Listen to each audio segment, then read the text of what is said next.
Welcome to USA Global TV and Radio, where our mission is to provide education, entertainment, hope, and inspiration.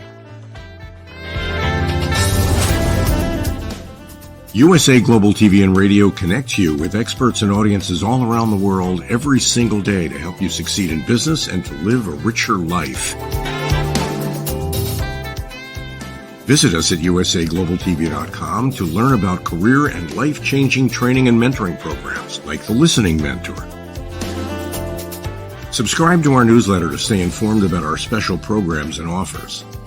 Discover how you can become a guest on one of our shows or a host or producer of a USA Global TV and Radio show of your very own. That's USA Global TV and Radio, where the doctor is always in.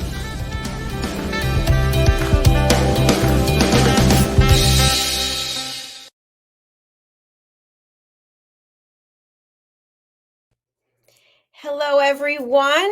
Welcome. We're so thrilled to have you here, and hopefully you are joining us again and again and again, as we have so many different programs, something for everyone. This is USA Global TV and Radio, and I'm Dr. Jacalyn Kerbeck.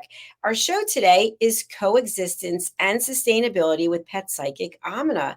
And today our topic is connecting with your animals at a deeper level. So let's bring out the star of our show, Pet Psychic Aminah, joining us from California.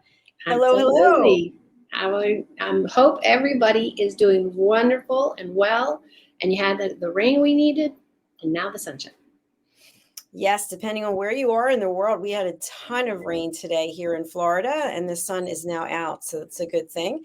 Right. And of course, when we have pets, they still have to go and do their business outside. I saw people braving the weather to take their pets out, and I felt like they were really connected with their pets, the way they were walking them and taking care of them and holding them. It's a beautiful thing. So let's get started with the fact that you are a pet psychic, but you're also a speaker, you're also a trainer, you're someone who has extensive experience with animals. You have your own animals, you had a dog, you have cats, and them. So share with our audience a little bit about the cats that you currently have today. Tell us their names, their ages, and anything else you want to share. Well, it'd be really great if I could train them to just walk by and have that experience. But everybody, of course, is still asleep, because that's what kitties love to do the most, at least in our family, and then playing.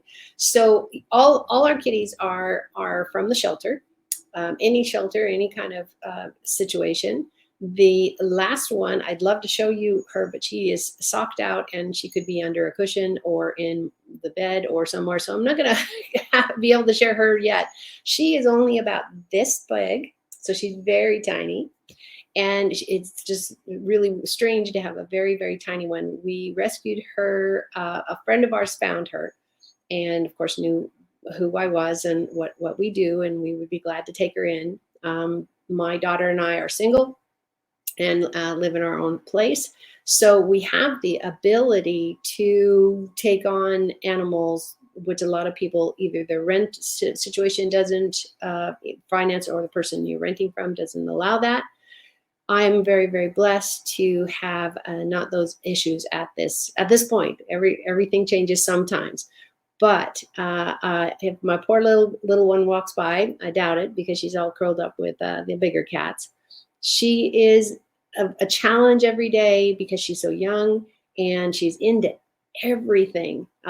If she can get a cupboard open, she's going to dive in there, and hopefully it's not the China cups or anything that's breakable. And when you adopt a life, and I really, really want to preface this is exactly how I talk to my clients. People come to me all the time and say, "Can you help me? Is it time to adopt, or is it time to, rehome?" All the complications of having a pet in your life. You need to have the finances. You really do. If there's spay and neutering, there's a lot of free clinics, even for spay and neutering, because we don't need is more pets. We don't need more babies. We don't need more animals out in the wild. There's this strange information. I'm not sure if people are sharing it with each other. It's like, oh, just let them go and they'll catch the mice and we'll have less mice and all that. What you don't understand is, if you're going to take a carnivore which cats are, and they eat lots of meat and lots of other things, they're going to decimate the bird population. They're very good jumpers. They're very good at hunting, especially if they're put in a position that that's the only way they're going to eat that day. There's tons of mice, rats, all kinds of other animals, but I'm going to really center on, because I wrote a piece quite a few years ago on just the decimation of birds. And our birds, so many are endangered, depending on where you live, what's going on, bad weather, all of these combinations, and people moving into their habitat and building homes. It's not just the house that is left afterwards. It's the construction that I'm talking about. That's where so much of the damage is done, because they have to do certain things. Bury power lines, have water coming in, having ... added to your list. Animals are in dire need of their habitat, especially if they're wild. And sadly, there's a lot of people that just open their door and say, you know what, I don't want a dog anymore. I don't want a cat anymore. Believe it or not, I don't want a bunny anymore. It happens to pretty much all types of animals that people get. And then they just realize they are not in a place and or a mental space that to raise them carefully and lovingly. It's great when you can rehouse. I want to say, I haven't talked about this in a while, but about 3 of our pets, because we're right now, I think we're at 4, and we just added this new baby that a friend of ours couldn't handle. And that's a lot of feeding. That's a lot of personalities to get along. All of these things are our responsibility to keep harmony in the home. And we've been very, very blessed with this now new kitty. She's probably been with us less than 2 months. And the woman who had adopted her was a friend of ours. And this little one was climbing the couches, climbing the counters. She's got a lot of energy. Well, guess what? We have a lot of little kitties. One of them specifically, they love racing around the house. There's an outlet now for her and a place to cuddle up with everybody else. So these are some of the things that I'm always going to talk about and say, hey, get support. If you're having a tough time, try to find a good trainer that can give you tools to get past the infancy, the babies.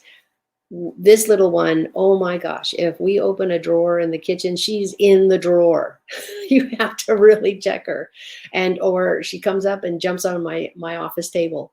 There's a lot of stuff on my table. So it could be really dangerous. These are the same things you'd think about with a human baby, or you're babysitting something, or somebody has a handicap. You just gotta accommodate where you are in your relationship and who you are concerned about and what. So those are some really fast tips.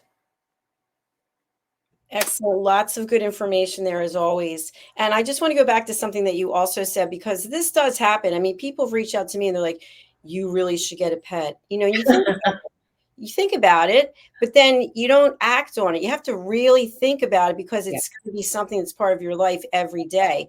So what tips can you give about how much time should someone spend thinking about it?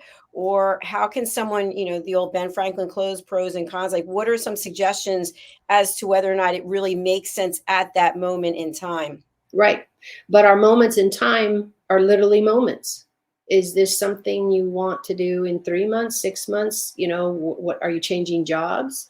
And does that mean changing locations and buildings? And there's just so much. It's the same thing. And I'm not trying to make either lesser by comparing them, but I want to bring it into maybe something everybody's gone through or might go through. For us women, having children is a possibility. Accidentally or otherwise, or you choose not to, that's fine. But these things are possible. Having your job. I have a client that does some really, really amazing work, and it's a very specialized industry where they deal with people from different cultures and help them and the bosses that work for them how to understand each other and bridge that gap. What happens when you decide, oh, I'm going to get a cat, I'm going to this, and they ship you to Taiwan, and you usually work in Southern California? not all animals are good travelers. Not all people are good travelers. So remember that. If you hate broccoli, and maybe the cat's going to hate broccoli too. I've seen people give it to dogs and cats. We're not going to go through the feeding thing, but you have to be really careful with the lives you choose to bring into your life. These are not disposable. They're not throw them out the door and nature will take care of them. Probably in a way that we all don't want to talk about, and a lot of them get killed.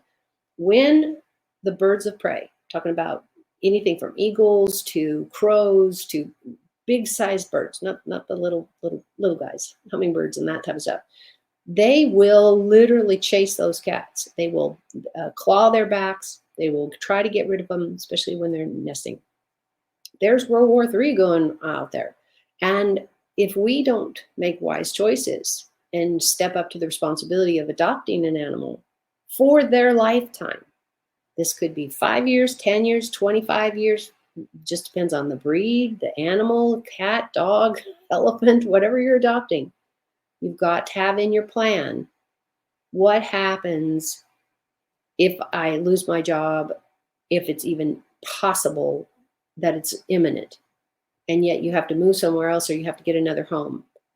Don't go and say, oh, the neighbor, she loves me, she'll take anything. Well, that's not responsibility.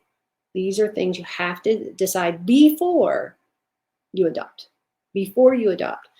It's really great to go to the shelters, volunteer, not just for cleaning cages, because that's really important to keep everybody healthy, people and the cats and dogs and whatever you're working with.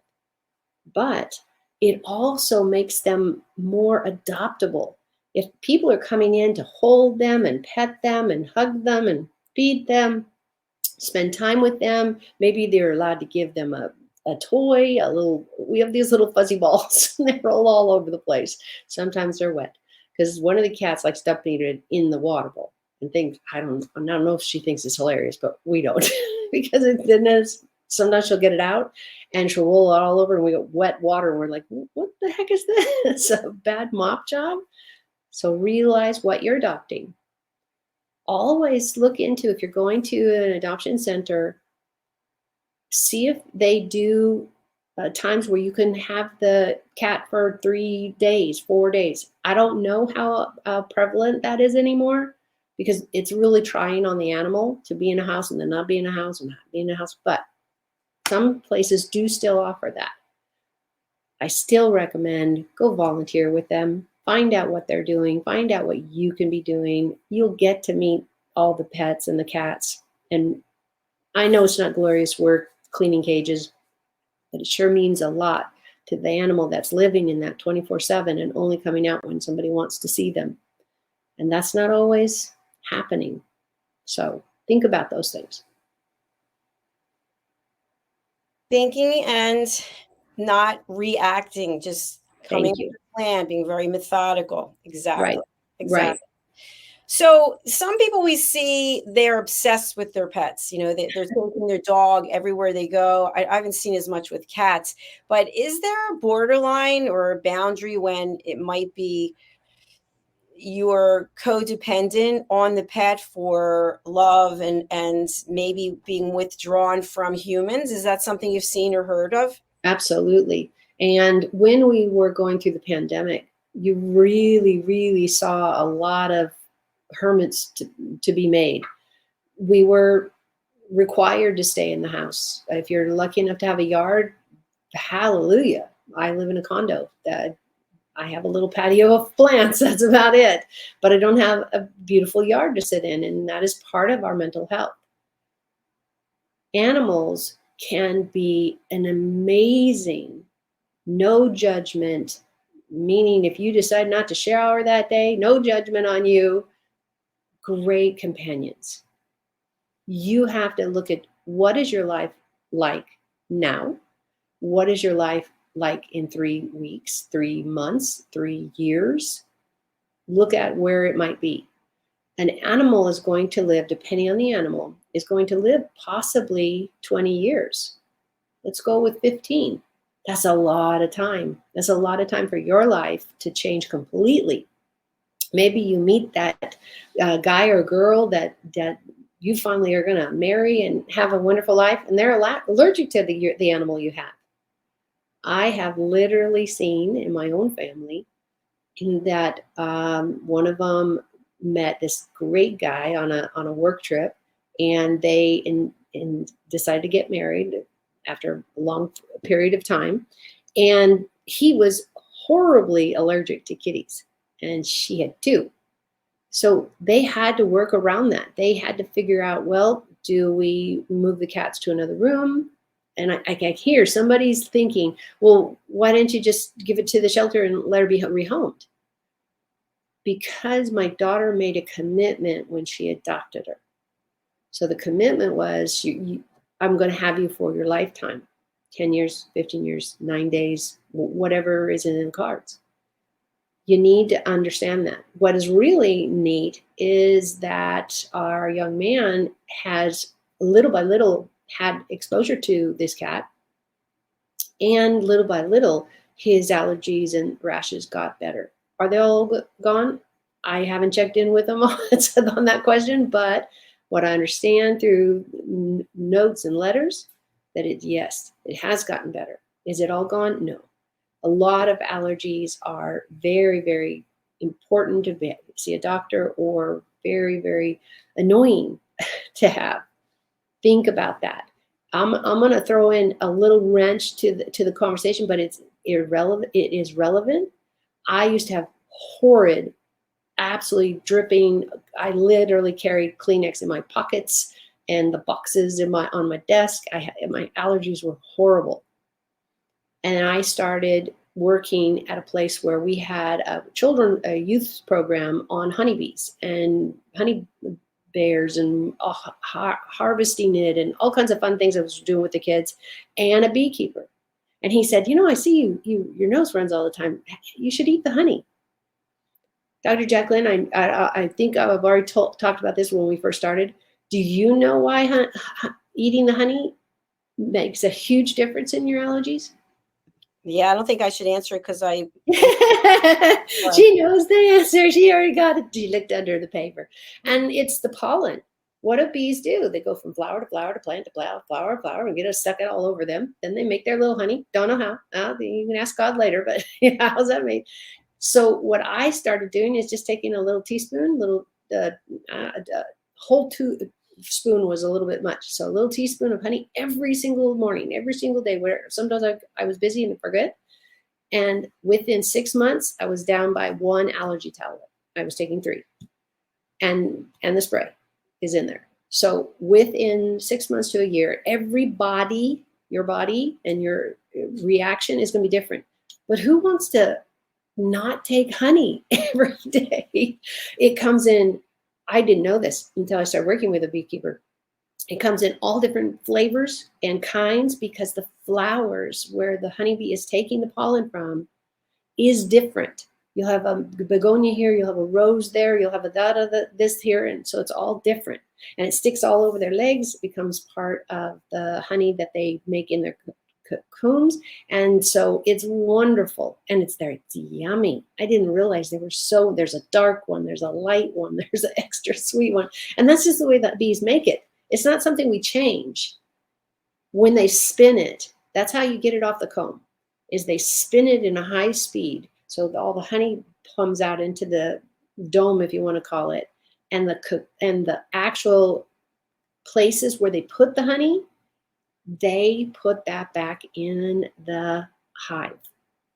Less damage, guess what? More productivity. If the bees don't have to restructure their whole hive, this is why you'll see some really old-fashioned kinds where they have a little spigot and they've got it all reared up where they don't actually have to remove the bees to get the comb out. It's a fascinating area, and your health, I really, really, really hope will go the same way mine and my kids did. I have no allergies, haven't in years, and I garden like crazy, so I would know if I was retracing, and then I'd probably eat some more honey, raw honey. Go and find it, some local store, because this is really key. You can't have just honey from anywhere, and you cannot cook it. You cannot bake it. None of that. So if you put it on something and let's say toast and it's really, really hot, you risk negating the possibilities of what the honey could do for you. It has to be raw and cold. It's not really cold because that's just on the counter. Take a teaspoon a day. Take a half teaspoon. Start wherever your palate can adapt. Because it is kind of weird to just eat honey, but it's really yummy. It's really yummy, I promise. And it's because it's a holistic, natural path. It might take you 6 months. It might take you 3 months. It could take you 6 days. That's up to your body. That's completely up to your body. Be patient. And they make a lot of really great kinds, dark ones and light ones. But make sure you go where they're doing it as spun honey. They're not cooking it. They're not baking it. They're not sanitizing it because you need all that pollen that the honey's made from and is in there. So when you start, I highly recommend this, just start with a little teaspoon. So see how you react. Don't want you to go into anaphylactic or any kind of dangerous place. And of course, you can talk to your doctors. I'm not sure if doctors are up on doing this. Do the research yourself. And I really encourage you. And can you put the honey in tea or in oatmeal, or it has to be just on its own? Yeah, you can, but it obviously the tea cooks it. So you cannot put it on, like toast is okay because it doesn't keep its heat. It's the same thing as we try to butter the toast fast enough to get the butter to melt, and then the toast is cooled down, right? So the honey needs to be raw and not, I don't want to say cold because I'm afraid somebody will stick it in the fridge, and never, ever, ever put honey in the fridge. You will kill some of the good qualities away from it. Remember, bees are outside in the sun, rain, sleet, all that kind of stuff. But when the comb is in their hive, that's all protected. And they have bees that actually sit there and flap their wings so that it keeps everything dry. So moisture is a problem in the hive. Shouldn't be in your house. Shouldn't be, but it could be. Do not put it in the fridge. Just put it in the cabinet with the, what would you put? Peanut butter doesn't need refrigerating usually unless it's some kind of organic kind. But any kind of cabinet that you just put ingredients or spices or something that just needs the shelf but doesn't need the heat and the air conditioning from the house. We all need maybe heat and air conditioning, but your honey does not. If you get it too hot, if it gets too hot, it will start to really eat up all the benefits that honey does have. So remember that. Keep it out of the sun. Don't put it in the fridge. How about honey for your pets? That you need to be really careful. A lot of pets have allergies that could kill them. So you have to, if you want to go that way, always check with your vets. Always read up what's going on, and also try it on them. See how it is. But hopefully there is a upside. Like, I don't know, your animal has allergies. Sadly, they do. Maybe that will help. I have not tried it on any of our pets because I don't have any of them that have allergies. So do your research. Please, please, please. Here we are in this fabulous world of everything's online. Somebody's talking about it besides me. Somebody's sharing about it. And don't just get one of our advice, because we are human. We can make errors. There could be things out there now that I haven't lately read up on this. I was doing honey with a honeykeeper and on a youth program 15 years ago now, maybe longer. So I was doing a great deal in that venue and that time of getting the word out about the benefits of honey, because I was so excited about all the classes and working with the beekeepers I was working with.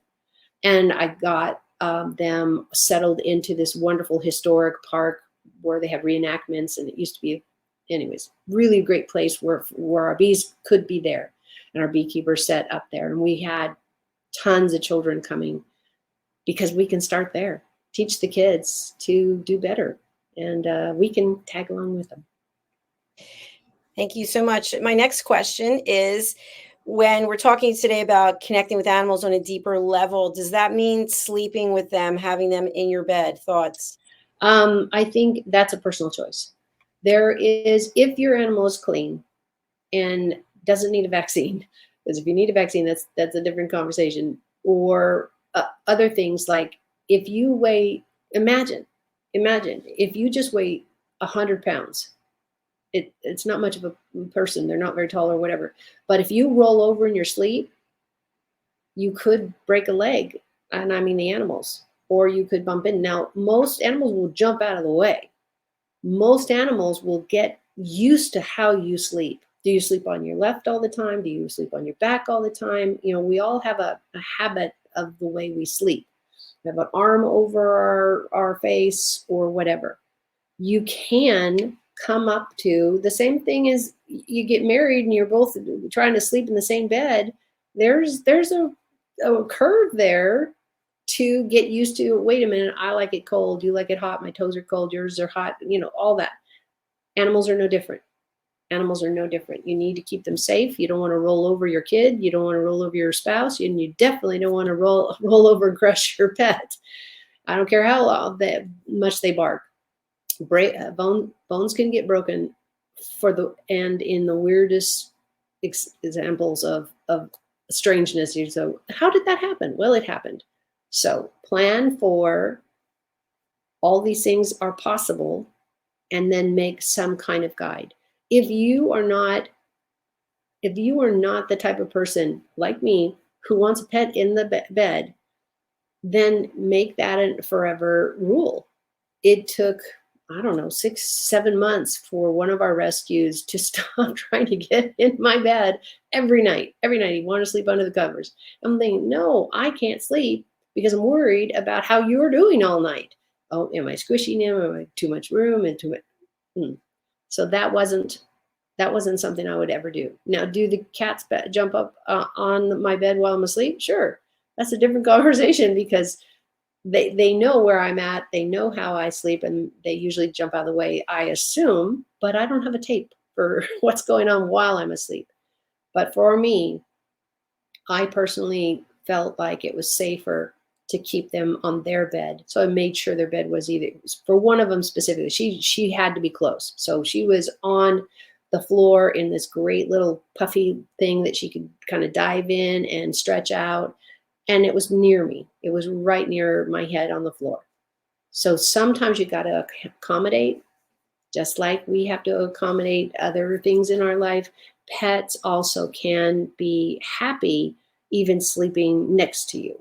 I don't necessarily recommend that you get a raised bed, but if it's a cat tree type, dog tree thing that's really sturdy, sure, your pet can watch you sleep and you can watch them and maybe even reach out. Find what works for you and make sure you have all the safety factors in there. Can your cat or dog get out of the bed easily without tripping, without having a rope or the fabric getting on their leg, getting trapped on their toenails because we forgot to get their nails clipped, or just didn't have time at this point? These things are real life. Is there a place for them to go to the bathroom? Like not right next to your bed, probably. Especially cat sand. I don't know you, it's really noisy when it's especially in your vicinity.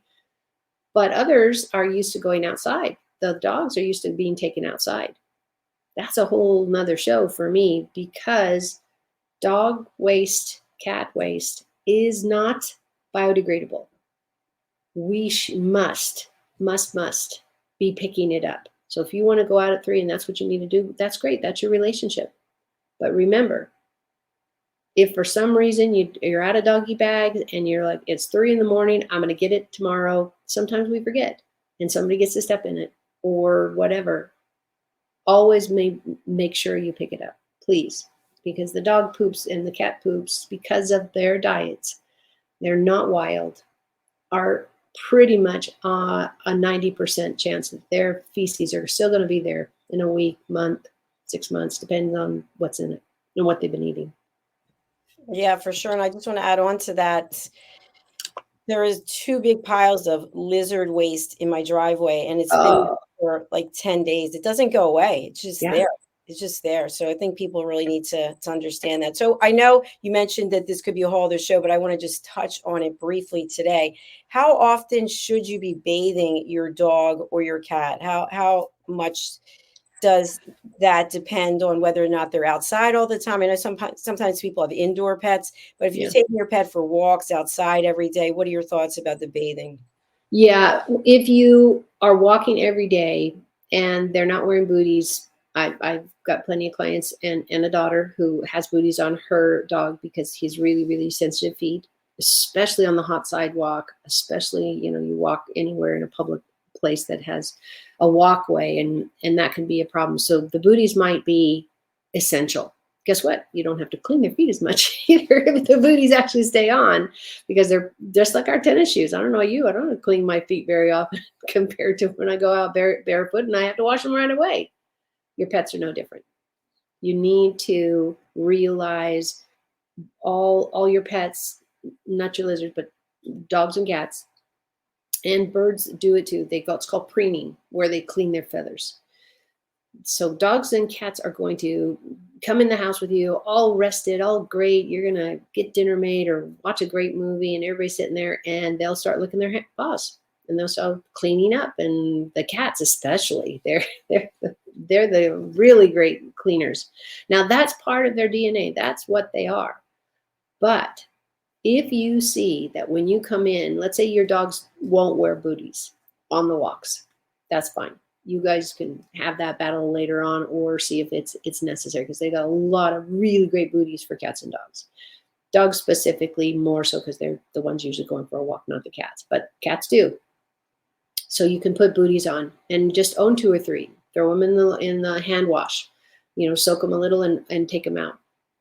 Wouldn't it be better to be cautious and look at it that it might, even if it's a 50, 20, and 20% chance that the sidewalk's too hot, or there'll be glass somebody dropped, or there's all kinds of diseases because there's an open wound in your pet's foot and you didn't know. All of those are on the table. If you're wearing tennis shoes, if you're wearing booties or whatever the shoes for yourself or your pets, it at least gives you a great barrier to get home, get them off, wash them. They can walk around your house. I've mentioned many times that we don't wear shoes in our house. So it would be weird to have our dog come in and not have them take off their shoes. Not that I'm doing that anymore. My shepherd died a while back. But our cats are all indoor and they live longer. And I have far less floors to clean. So there we leave it. That's funny.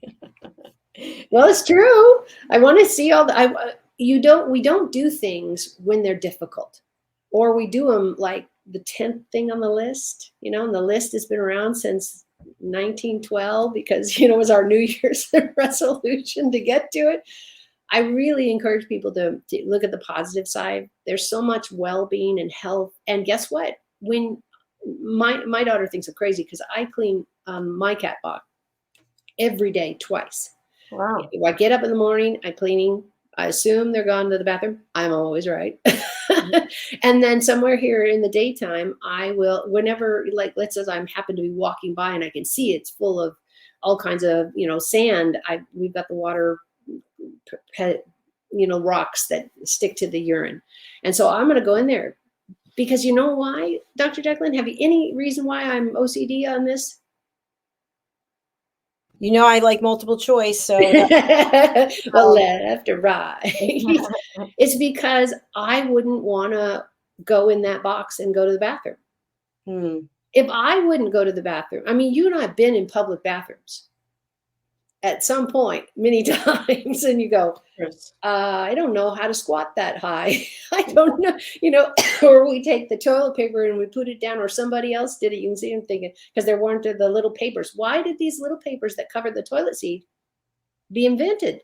Because so many people didn't want to sit there at a strange place with all that too much contact with people I don't know. Think about what your pet's going through. If you have a cat, they're very cleanliness driven. They're constantly grooming. They're constantly doing all this. Why wouldn't you meet them not even halfway. You need to meet them 100% in their litter box.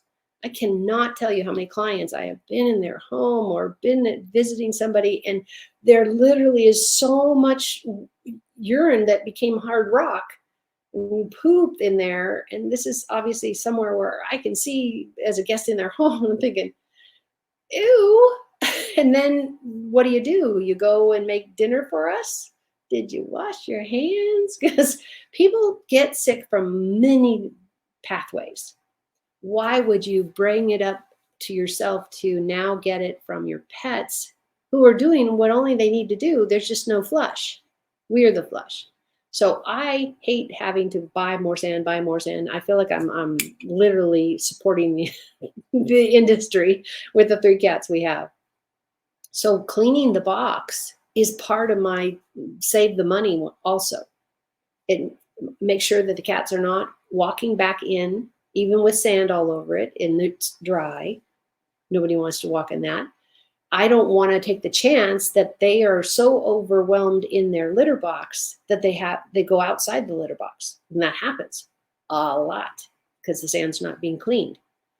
And also I'm saving money because I'm constantly making sure that their sand is clean, so it's not getting rancid and it's not getting all smelly, and then I'm constantly having to buy more stuff.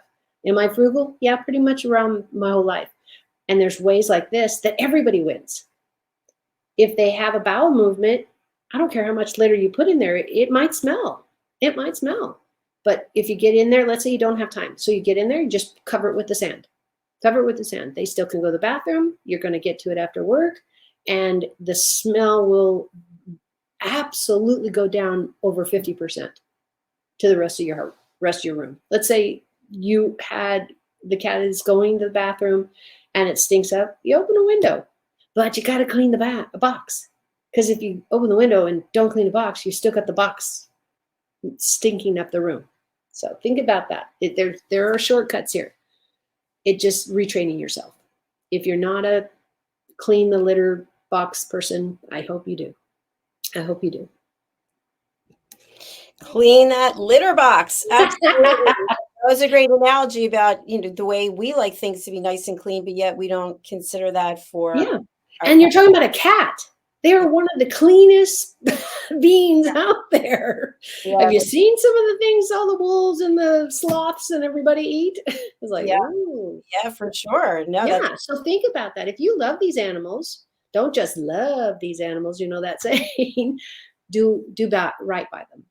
Yeah. Because they deserve a good life. They deserve good. I mean, I even had a client looking into bottled water instead of doing tap water because there's so much crap in our water now.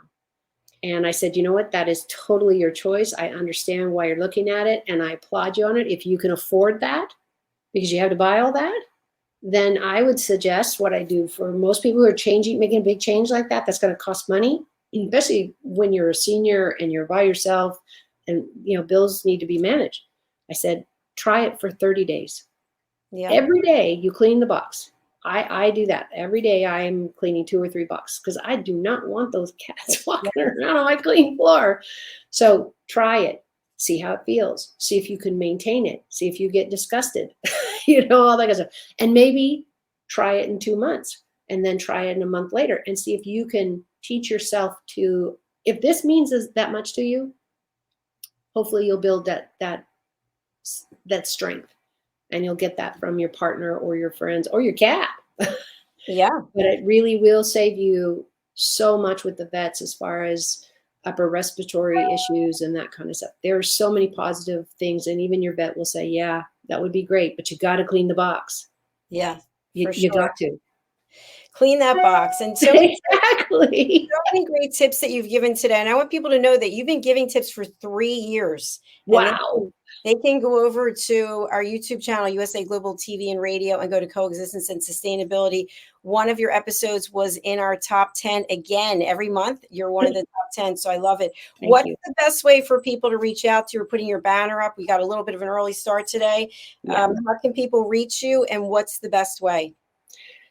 Best way is through my website. I put everything about me there, my background, working with wildlife, et cetera, and all these videos are linked there, so you can go and get on Dr. Jacalyn's page and place to see all the things I've done. bridgingworlds.us. It's literally that simple. That's the reason why I called it that, because I have spent more times, because I've been hearing animals since I was very young. Very, very young. I was 9 the first time I got caught talking to the cat. But I think all 9-year-olds probably do that. Just mine kept going. So bridgingworlds.us is what we're doing. Trying to bridge the worlds between nature and us. And that coexistence that will come when we realize we all have the right to live a good life. Yes. Hallelujah to that. Thank you so much. All right. Thank you, everyone. Our next show is coming up. It's Royal Breaking News from London. And Aminah and I will be back again next week. We look forward to seeing you then. Enjoy your weekend. Stay safe. Bye, everyone. Bye. Bye.